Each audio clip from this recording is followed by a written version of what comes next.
The firing of Donald Trump's campaign manager, Corey Lewandowski, this week was big news. So was the announcement that he'd bounce back with a paid gig at CNN, especially since over the course of the campaign, there's been no love lost between Lewandowski and the press. Adam Riley has more. Confirming this news, Corey Lewandowski from the Trump team is now out. Corey Lewandowski helped Donald Trump go from political punchline to presumptive Republican nominee. But Lewandowski also had a habit of becoming the story. In Worcester last year, Lewandowski was caught on tape ordering a CNN reporter to get back inside one of the Trump campaign's trademark press pens. And in March, Lewandowski grabbed Breitbart reporter Michelle Fields as she tried to ask Trump a question. I can't believe he just did that. That's so hard. That interaction led to a battery charge that was ultimately dropped. So when Lewandowski landed a job with CNN just 3 days after Trump canned him, it raised some eyebrows. You hereby promise and agree not to demean or disparage publicly the company Mr. Trump, any Trump company. Did you sign something like that said no disparaging? Lewandowski dodged that question from a visibly skeptical Aaron Burnett and vowed to be candid in his new gig. People who know me know I'm a very straightforward person. I'll tell you exactly like it is, whether you like it or not. To which some say, fat chance. I don't see how this helps CNN provide anything approaching independent analysis. And think about how the CNN reporter over there feels, the one who he threatened. But if Lewandowski gets people watching, the network may not care. Fox is just mad. They didn't think of this first. Fox is the ones who hired Dick Morris right after he'd been fired from the Clinton campaign for putting on a dog collar. And it's just, it's just one more gimmick, one more. And I have to say, probably a good one in this case. I mean, there's something about Corey Lewandowski. I think people, if they see him, they're going to stop on it. But let's not kid ourselves. This is not, there's no altruistic thing here. Oh, this is a guy with a great brain who's going to be a great analyst for us. That's not his thing at all. I have the best brain. Yeah. No, there is something a lot worse about this than there is with the typical hiring of a political gunslinger. And that is, it's not that he's Donald Trump's thuggish ex-enforcer. It's these agreements that he's signed. Brian Stelter of CNN has been doing terrific reporting on this. I give him a lot of credit.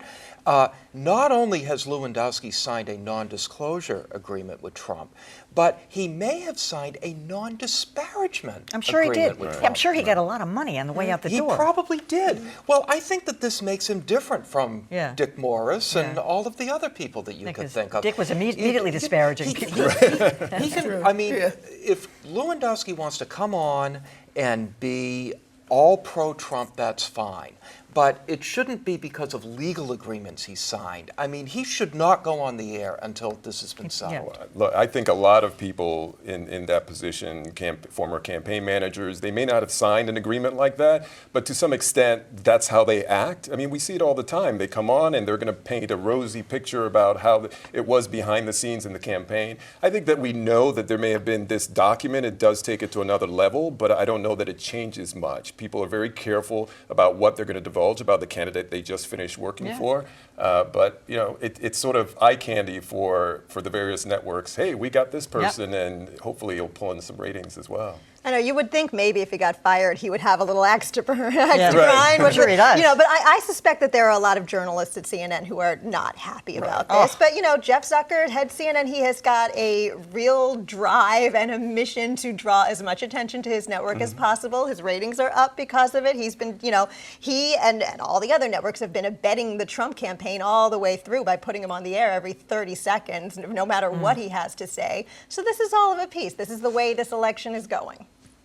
So I think that, obviously it was a smart marketing move on their part to get him, whether he says nothing or not, and Dan's right, he's not going to be saying much. However, I think there has been some value in past participants in campaigns if there's some distance.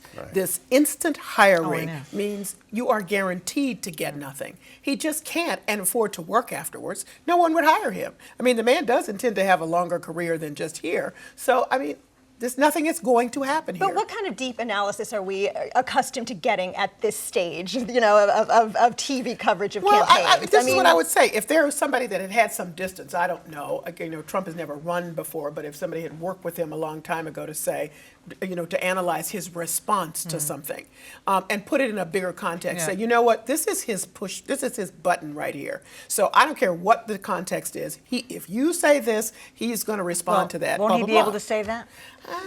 Because not if you're not disparaging. Not if you're not disparaging. They're going to ask him, but he can turn that and say, you know, he's just a great get-along guy. I mean, you know, I don't think he can say anything. No, you know? I mean, I agree. I think that there's a tendency to be too blasé about this stuff. Yeah. To me, there's a huge difference between hiring somebody who won't criticize Trump and hiring somebody who can't criticize Trump. Right. There's a big difference. Exactly. And we may be dealing with somebody who can't criticize Trump.